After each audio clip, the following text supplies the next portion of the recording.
साथियों, आज के इस क्लास में इस एग्जाम के लिए सामान्य अध्ययन जीके जीएस से टॉप 50 सिलेक्टेड प्रश्नों को कवर करने वाले हैं।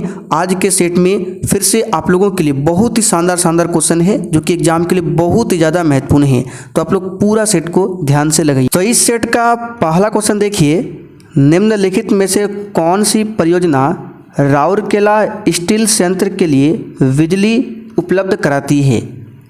चलिए सभी ऑप्शन को ध्यान से पढ़िएगा और प्रत्येक स्टूडेंट को नीचे लाइव चैट में या फिर कमेंट बॉक्स में अपना अपना आंसर बताना है। तो सबसे पहले राउरकेला स्टील संयंत्र की बात करें, ये कहाँ पर है तो उड़ीसा में है। कहाँ पर है? उड़ीसा में। और इसे द्वितीय पंचवर्षीय योजना के दौरान स्थापित किया गया था और इसके लिए बिजली उपलब्ध कराती है कौन सी परियोजना, तो याद रखिएगा हीराकुंड बांध परियोजना। बी ऑप्शन यहाँ पर आपका सही है, हीराकुंड बांध परियोजना। दूसरा क्वेश्चन देखते हैं, मृदा और शैल खंडों के नीचे खिसकने की घटना को क्या कहा जाता है। बिल्कुल एग्जाम लेवल का क्वेश्चन है, बताइए इसका आंसर क्या होगा। तो मृदा और शैल खंडों के नीचे खिसकने की घटना को भूस्खलन बोला जाता है। यहाँ पर देखिए फर्स्ट ऑप्शन में दिया हुआ है भूस्खलन। नेक्स्ट क्वेश्चन, आचार्य विनोबा भावे के भूदान आंदोलन के प्रारंभ में निम्नलिखित स्थानों में से कौन सा एक उनसे संबंध था। बताइए इस क्वेश्चन का आंसर। देखिए भारत में भूदान आंदोलन के जनक कौन है तो विनोबा भावे, इस बात को ध्यान रखिएगा। और भूदान आंदोलन ग्रामदान आंदोलन में कब बदल गया था तो 1955 में, डेट पूछा जाता है। तो यहाँ पे प्रारंभ में निम्नलिखित स्थानों में से कौन सा एक उनमें संबंध था, तो इसका सही जवाब है पोचमपल्ली। सी ऑप्शन आपका राइट है, पोचमपल्ली। आगे देखिए, नागरहोल नेशनल पार्क किस राज्य में है, पूछा हुआ क्वेश्चन है, बताइए। नागरहोल नेशनल पार्क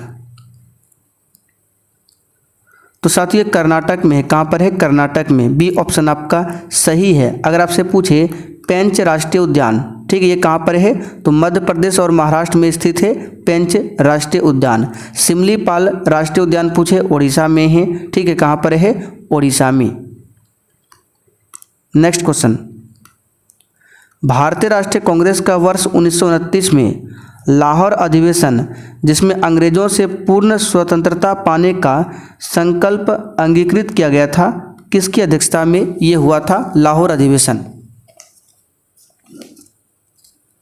तो ये हुआ था पंडित जवाहरलाल नेहरू की अध्यक्षता में। सी ऑप्शन यहाँ पर आपका सही है। अच्छा, पंडित जवाहरलाल नेहरू की बात करें तो डिस्कवरी ऑफ इंडिया इस पुस्तक के लेखक कौन है तो पंडित जवाहरलाल नेहरू।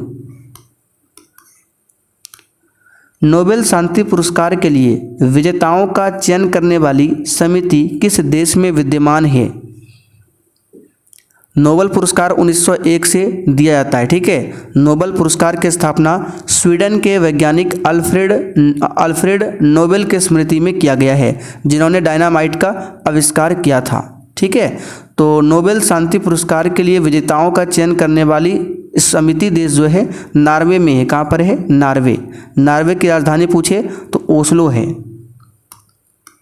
आगे देखिए, अपने परिक्रमा पथ में पृथ्वी लगभग किस माध्य वेग से सूर्य का चक्कर लगाती है। तो इसका सही जवाब है 30 किलोमीटर प्रति सेकंड। बी ऑप्शन आपका सही है। पृथ्वी सूर्य की एक परिक्रमा करने में 365 दिन 5 घंटे 48 मिनट 46 सेकंड का समय लगाती है। आगे देखिए, गेहूं उगाने के लिए किस प्रकार की मिट्टी अच्छी है। इसका आंसर है लोमी मिट्टी, ठीक है। लोमी मिट्टी को ही दोमट मिट्टी भी बोला जाता है। यहाँ पर बी ऑप्शन आपका सही जवाब है। आगे देखिए, निम्नलिखित में से किसने कार्ल मार्क्स के साथ मिलकर द कम्युनिस्ट मैनिफेस्टो लिखी। इसका सही जवाब है फ्रेडरिक एंजल्स। बी ऑप्शन आपका राइट है। फ्रेडरिक एंजल्स जो है कार्ल मार्क्स के मित्र थे। कार्ल मार्क्स का जन्म कहाँ पर हुआ था? जर्मनी में हुआ था। कहाँ पर? जर्मनी में। और कार्ल मार्क्स को वैज्ञानिक समाजवाद का जनक कहा जाता है। आगे देखिए, 1946 में बनी अंतरिम सरकार में डॉक्टर राजेंद्र प्रसाद के पास कौन सा विभाग था? इसका सही जवाब क्या होगा? कौन सा विभाग था? तो खाद्य तथा कृषि विभाग था। सी ऑप्शन यहाँ पर आपका सही आंसर है, खाद्य तथा कृषि विभाग। उस समय रक्षा मंत्रालय किसके पास था? सरदार बलदेव सिंह। याद रखिएगा, पूछा जाता है, सरदार बलदेव सिंह। किस मिट्टी के प्राकृतिक नवीकरण के कारण इसमें उर्वरकों के उपयोग की सबसे कम आवश्यकता होती है? तो यह है जलोढ़ मिट्टी। यहाँ पर फर्स्ट ऑप्शन आपका सही जवाब है, जलोढ़ मिट्टी। ठीक है, यह भारत में सर्वाधिक व्यापक यानी सबसे अधिक और सर्वाधिक उपजाऊ मिट्टी है, जलोढ़ मिट्टी। इस मिट्टी में पोटास की मात्रा अधिक होती है और यह मिट्टी दो प्रकार की होती है, पुरानी जलोढ़ मिट्टी जिसको बांगर कहा जाता है, नवीन जलोढ़ मिट्टी दूसरा जिसे खादर कहा जाता है। आगे देखिए, सुंदरवन क्षेत्र में कौन सी मिट्टी सबसे अधिक पाई जाती है? तो ये हो जाएगा जलोढ़ मिट्टी। डी ऑप्शन आपका सही है, जलोढ़ मिट्टी। आगे देखिए, भारत में डाक विभाग की स्थापना कब हुई थी? एक भी प्रश्न को छोड़ना नहीं है और जो भी साथी चैनल पर पहली बार आए हैं आप लोग चैनल को जरूर सब्सक्राइब कर लीजिएगा ताकि इस एग्जाम से संबंधित आपका एक भी क्लास छूटे ना। तो भारत में डाक विभाग की स्थापना 1854 में किया गया था, डलहौजी के समय में। यहाँ पर बी ऑप्शन आपका सही आंसर है। आगे देखते हैं 14 नंबर, निर्वाचन आयोग के नाम से एक स्वतंत्र निकाय की स्थापना का उपबंध है किस आर्टिकल में? तो यह है अनुच्छेद 324 में। मुख्य निर्वाचन आयुक्त और अन्य निर्वाचन आयुक्त निर्वाचन आयोग में होते हैं। नियुक्ति कौन करता है दोनों का? तो राष्ट्रपति करता है। मुख्य चुनाव आयुक्त का कार्यकाल 6 वर्ष के लिए होता है और अधिकतम उम्र सीमा 65 वर्ष, जो पहले हो जाता है रिटायर होता है मुख्य चुनाव आयुक्त। निर्देशक तत्वों से संबंधित कौन सा एक कथन सत्य है? राज्य का जो नीति निर्देशक तत्व है जिसे भाग 4 में रखा गया है, कौन सा उसके लिए कथन असत्य है? तो इन्हें संविधान के भाग 4 में रखा गया, बिल्कुल सही है। यह आयरलैंड के संविधान से लिया गया, यह भी सही है। इन्हें देश के शासन में मूलभूत समझा जाता, यह भी सही है। चौथा है, यह व्यक्तियों को न्यायालय द्वारा परिवर्तनीय अधिकार प्रदान करता, ये कथन आपका गलत है। राज्य के नीति निर्देशक सिद्धांत जो है राज्य सरकार द्वारा लागू करने के बाद ही नागरिक को प्राप्त होता है, जो राज्य के इच्छा शक्ति और क्षमता पर निर्भर करता है। इसमें कोई ज़बरदस्ती नहीं है। अगर आपको लाभ नहीं मिलता है तो आप इसके लिए न्यायालय नहीं जा सकते हैं। तो चौथा वाला गलत है। आगे देखिए, निम्नलिखित देशों में किसमें तमिल एक प्रमुख भाषा है? बताइए। तो इसका सही जवाब है सिंगापुर। यहाँ पर देखिए डी ऑप्शन में दिया हुआ है सिंगापुर। ठीक है, चलिए आगे बढ़ते हैं। क्वेश्चन नंबर देखिए 17, जनसंख्या नियंत्रण और परिवार नियोजन की विधायी शक्ति को संविधान के किस संशोधन द्वारा समवर्ती सूची में अंतः स्थापित किया गया? तो इसका सही जवाब क्या हो जाएगा? तो 42वां संविधान संशोधन, जो कि 1976 में हुआ था। आगे देखिए, मूल संविधान में कितने राज्य थे तथा इन्हें कितने प्रवर्गों में रखा गया था? तो 27 राज्य थे, इन्हें 3 प्रवर्गों में रखा गया था। फर्स्ट ऑप्शन आपका यहाँ पर सही है। वर्तमान में 28 राज्य है, 8 केंद्र शासित प्रदेश है। किस अनुच्छेद को मूल अधिकार के भाग का कोड कहते हैं? तो अनुच्छेद 19 को मूल अधिकार के भाग का कोड कहा जाता है। यहाँ पर सी ऑप्शन आपका सही है। अनुच्छेद 17 में अस्पृश्यता का अंत किया गया है। अनुच्छेद 21 में प्राण एवं दैहिक स्वतंत्रता का अधिकार है। आर्टिकल 14 में विधि के समक्ष समता तथा विधियों के समान संरक्षण का अधिकार है 14 में। मराठा साम्राज्य की सबसे बहादुर महिला मानी जाती है, बताइए किनको? याद रखिएगा ताराबाई को, फर्स्ट ऑप्शन आपका सही है, ताराबाई को। ठीक है। मराठा साम्राज्य का संस्थापक कौन था? शिवाजी। आगे देखिए क्वेश्चन नंबर 21, शिवाजी का अंतिम सैन्य अभियान कौन सा था?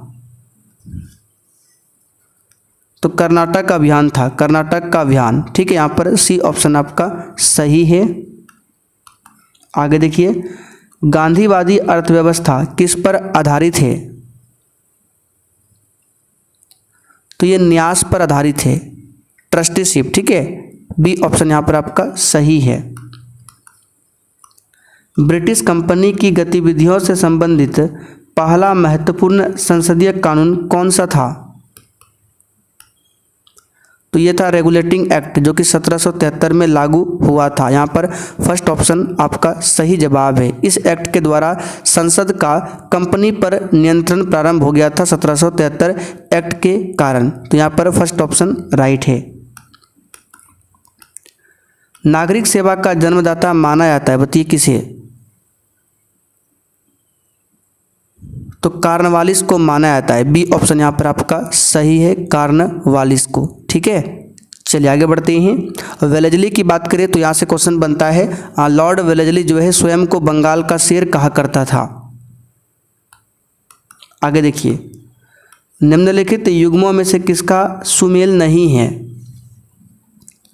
तो प्रीसेट्स ऑफ जीसस राजा राम मोहन राय, ये बिल्कुल आपका सही है।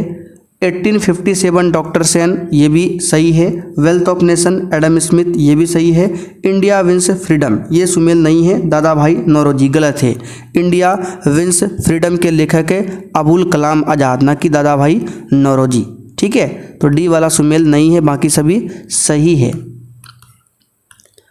पित्त का स्राव कौन करता है, यानी पित्त कहाँ से निकलता है? तो ये यकृत से निकलता है। यकृत मानव शरीर की सबसे बड़ी ग्रंथि है। ठीक है, आगे बढ़ते हैं। निम्न में से कौन से प्रधानमंत्री राज्यसभा के सदस्य होते हुए प्रधानमंत्री बने थे? तो ये है श्रीमती इंदिरा गांधी, एच.डी. देवगौड़ा, डॉक्टर मनमोहन सिंह, सभी है। डी ऑप्शन यहाँ पर आपका राइट है। आगे देखिए, निम्न में से किस वाद में सर्वोच्च न्यायालय ने स्पष्ट किया कि न्यायिक पुनरावलोकन समान स्थितियों में मूल ढांचे का हिस्सा है? तो ये मामला हुआ था मिनर्वा मिल्स वाद 1980 में। डी ऑप्शन सही है। पुंछी आयोग की रिपोर्ट किससे संबंधित थी, बताइए? केंद्र राज्य संबंध से, सी ऑप्शन आपका सही है, केंद्र राज्य संबंध से। आगे बढ़ते क्वेश्चन नंबर 30, निम्नलिखित में से किस एक विटामिन का निर्माण हमारे शरीर द्वारा किया जा सकता है? तो यह है विटामिन डी। विटामिन डी का रासायनिक नाम कैल्सीफेरॉल है। विटामिन डी को हार्मोन विटामिन भी बोला जाता है।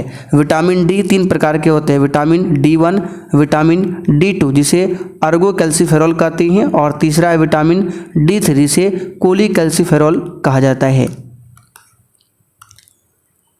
निम्नलिखित में से कौन एक रोग विषाणु जनित नहीं है? अब विषाणु जनित रोग, जीवाणु जनित रोग, इसके लिए ट्रिक भी हमने एप्लीकेशन पर अपलोड किया है, नोट्स में जाकर आप लोग देख सकते हैं। तो न्यूमोनिया ये विषाणु जनित रोग नहीं है, डी ऑप्शन आपका सही है।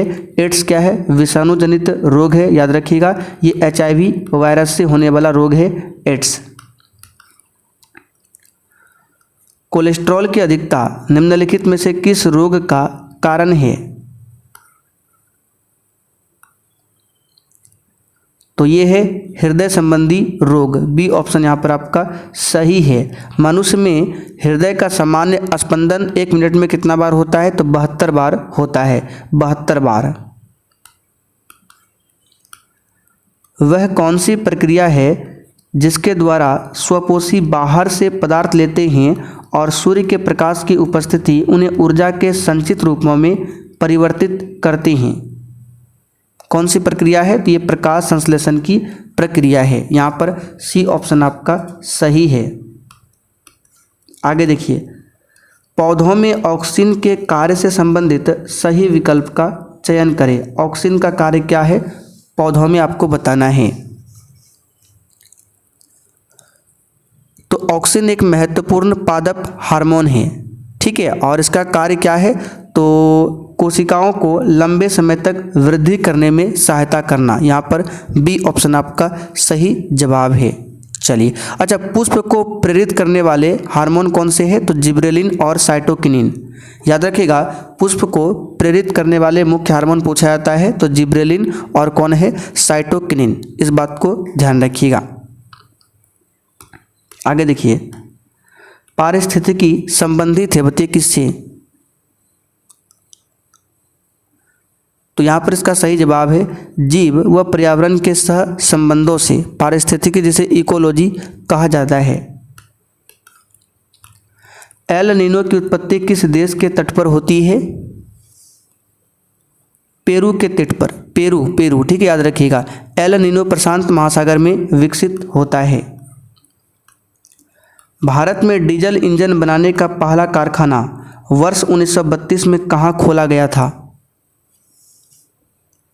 तो ये सतारा महाराष्ट्र में खोला गया था। सतारा महाराष्ट्र, फर्स्ट ऑप्शन सही है। दर्द निवारक दवाएं क्या कहलाती है, तो ये एनाल्जेसिक कहलाता है, ठीक है, एनाल्जेसिक। सी ऑप्शन यहाँ पर आपका सही है। कौन सा मूल दीर्घ स्वर नहीं है, तो यहाँ पे ओ, ये दीर्घ स्वर नहीं है, बाकी आ, दीर्घ ई, दीर्घ ऊ, ये क्या है, दीर्घ स्वर है। एक होता हर्ष स्वर, दीर्घ स्वर, प्लुत स्वर। शुद्ध वर्तनी वाला शब्द कौन सा है, तो अध्ययन यहाँ पे शुद्ध रूप में सी ऑप्शन में लिखा गया है। देशभक्ति में कौन सा समास है, तो देशभक्ति का विग्रह होगा देश के लिए भक्ति, के लिए यानी तत्पुरुष समास। अधिकार में कौन सा उपसर्ग है, तो इसमें अधि उपसर्ग है। सिंपल क्वेश्चन है, अधि उपसर्ग है। मुद्रा वही है जो मुद्रा का कार्य करती है, यह कथन किसका है, बताइए। तो इसका सही जवाब है हार्टले विदर्स का कथन है, हार्टले विदर्स का। नेक्स्ट क्वेश्चन, निम्नलिखित में से ऊष्मा का अच्छा चालक लेकिन विद्युत का खराब चालक कौन सा है, तो यह है अवरक। डी ऑप्शन आपका सही है, अवरक। आगे देखिए, 3 प्रतिरोधों 3 ओम, 4 ओम, 6 ओम को संयोजन में किस प्रकार जोड़ा जाए कि उनका कुल प्रतिरोध 13 ओम होगा। बहुत ही अच्छा क्वेश्चन है, बताइए इसका आंसर क्या होगा। तो देखिए, आपने पढ़ा होगा समांतर क्रम, श्रेणी क्रम। तो यहाँ पे 13 ओम आपको करना है, तो 13 ओम करने के लिए आपको सबको जोड़ना पड़ेगा। और सिंपल अगर प्रतिरोध निकालने के लिए इस तरह से जोड़ते हैं R1 plus R2 plus R3, तो ये श्रेणी क्रम समूहन कहलाता है, श्रेणी क्रम। तो 3 4 7 6 13, इसको श्रेणी क्रम में जोड़ेंगे तभी 13 ओम आएगा। निम्न में से कौन सा पदार्थ शरीर में ईंधन का काम करता है, तो ये कार्बोहाइड्रेट। क्या है, कार्बोहाइड्रेट। प्रथम पंचवर्षीय योजना का मुख्य बल किस क्षेत्र पर था, तो कृषि के क्षेत्र पर था, कृषि के क्षेत्र पर। भारत के संचित निधि में निम्न में से कौन शामिल किया जाता है, तो ये सभी शामिल किया जाता है, इसको पढ़ लीजिएगा। शेयर बाजार में उस व्यक्ति को क्या कहा जाता है जो भविष्य में शेयर कीमतों में वृद्धि होने का अनुमान करता है और इसे देखते हुए भविष्य में बेचकर लाभ कमाने के उद्देश्य से शेयर की खरीदारी करता है, तो ऐसे व्यक्ति को बोला जाता है बुल। बी ऑप्शन यहाँ पर आपका सही है, बुल कहलाता है। बीमारियों और उनके जांच को सही रूप में दोनों स्तंभों में मिलान करें, तो यहाँ पे विडाल टेस्ट दिया हुआ है, ये तो हो जाएगा टाइफाइड के लिए, ठीक है।